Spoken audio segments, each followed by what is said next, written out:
We continue to follow breaking news for you this morning. Just frightening scenes coming out of Japan on this New Year's Day. Japan's west coast reeling after a powerful 7.5 magnitude quake caused widespread damage, triggered tsunami warnings and 4-foot tsunami waves.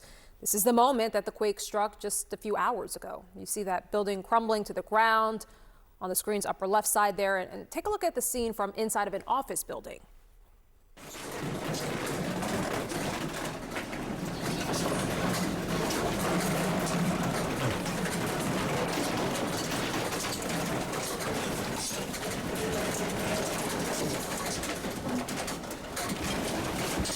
It's the first time I'm seeing this video. You can see just how long it goes on and just how violent that shaking is.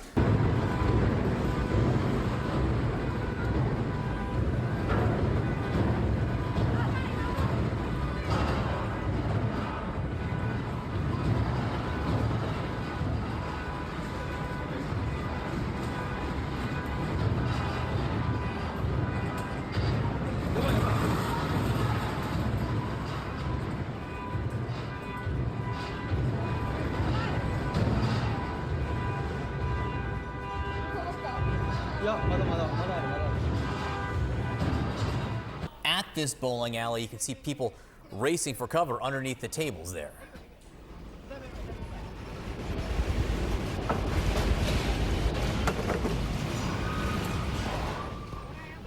Now, the 7.5 magnitude quake struck Japan's western coast. We know that Japanese officials warned people to get to higher ground in case of a tsunami. Thousands of military personnel are on standby. Again, the west coast of Japan, about 180 miles from Tokyo. Tens of millions of people no doubt felt this in Tokyo, but the epicenter was in the less populated western coast. CNN's Hanako Montgomery has been with us all morning long from Tokyo. Derek Van Dam is at the CNN Weather Center. Hanako, let's start with you there. Give us a sense of the latest of what you're hearing.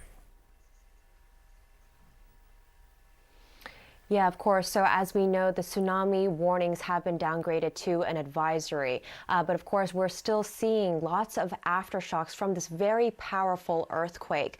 We've seen dozens of them, and people are still not allowed to return to their homes. The tsunami warnings haven't been entirely lifted. And this is because the Japanese government and authorities are very concerned about potential damage. We know that hundreds of police officers, about 1,700 firefighters, 1,000 self-defense force personnel have been dispatched to this area in order to try to evacuate people, to get them to safer places. Of course, when the earthquake happened at 4:10 p.m. local time, people were expected to drop their things and evacuate immediately to higher ground. But we're hearing reports of people trapped under their houses, so unable to get out really. And of course, the military personnel are there in order to try to help people to safety.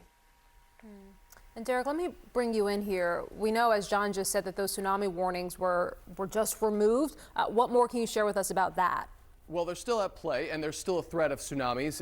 According to the Japan Meteorological Agency, that shading of yellow on the west-facing shoreline of Japan all the way northward to Hokkaido has an advisory. That's for up to 1 meter waves, or roughly 3.5 feet potential. And the reason for this is because we're getting this sloshing effect. Remember, we had a powerful 7.5 magnitude earthquake occur under the sea floor, and that caused a wave to propagate in all directions, not only regionally westward towards the Korean Peninsula and towards Russia, but also locally within the Ishikawa prefecture, where we have seen some of the tsunami waves visible on the latest video. Look at it crashing over the harbor wall that protects this city from such waves, right?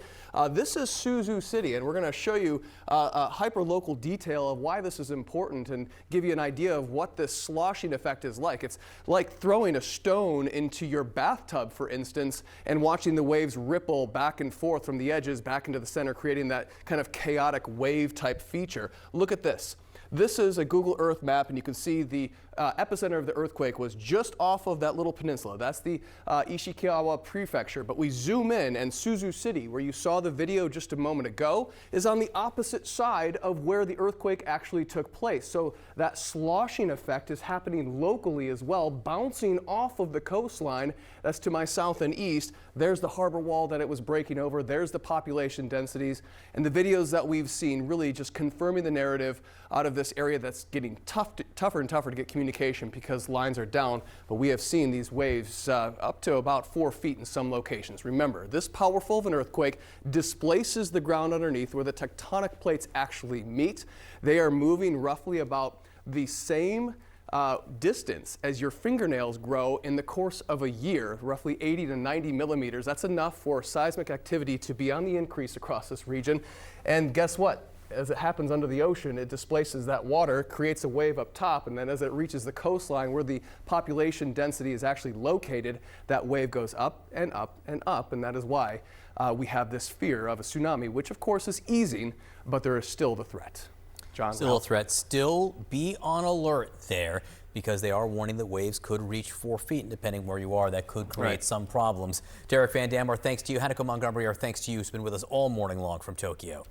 Just a short time ago, I spoke with an earthquake expert at Georgia Tech, and I asked him what kind of damage this sort of earthquake could cause.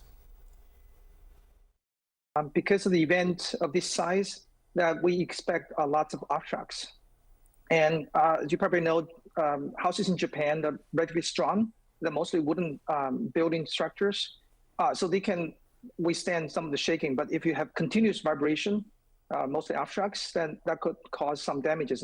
And as you've already pointed out, that sometimes if it causes fires, that become another problem. So those are primarily two things that I think people in the epicenter region we really have to watch out.